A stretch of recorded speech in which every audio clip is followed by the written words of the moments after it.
جب اللہ تعالیٰ مجھ سے سوال کرے گا کہ بندے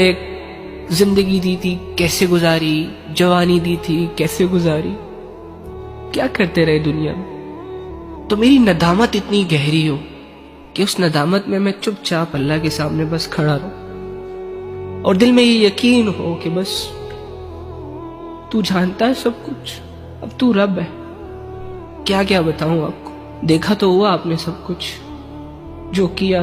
کیوں کیا، جو کروایا گیا، اور آپ کے آنسو نکل آئے اس ندامت میں، لیکن اپنے آپ کو غفلت سے بچائیں، بس یہ نہ ہو کہ اس دنیا سے چلے جائیں اور نہ اللہ کی پہچان ہو، نہ اللہ کے لیے دل میں جذبے ہوں، مشکل ہو جائے گا پھر۔ تو آسان ہے اللہ سے جڑنا، آتی ہے آپ کو محبت، ہے تمہارے اندر فیلنگز، سمجھتے ہو سب کچھ، لیکن محبت بھی دنیا پہ لگا رہے ہو، فیلنگز بھی دنیا پہ لگا رہے ہو، عقل و فکر اور سمجھ بھی دنیا پہ لگا رہے ہو۔ تھوڑا سا حصہ یار، تھوڑی سی فیلنگز، تھوڑے سے جذبے رب سے کنیکٹ کر لو،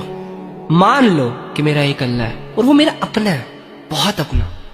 گواہی دے دو اس بات کی کہ وہ میرا دوست ہے، وہ میرے بہت قریب ہے، اس سے زیادہ محبت مجھے کوئی نہیں کر سکتا، اس سے زیادہ انڈرسٹینڈ مجھے کوئی نہیں کر سکتا۔ یار یقین کرو جب تمہارے دل کے جذبے اللہ سے جڑیں گے، اوئے ہوئے ہوئے ہوئے ہوئے، زندگی کا مزہ آ جائے گا تمہیں۔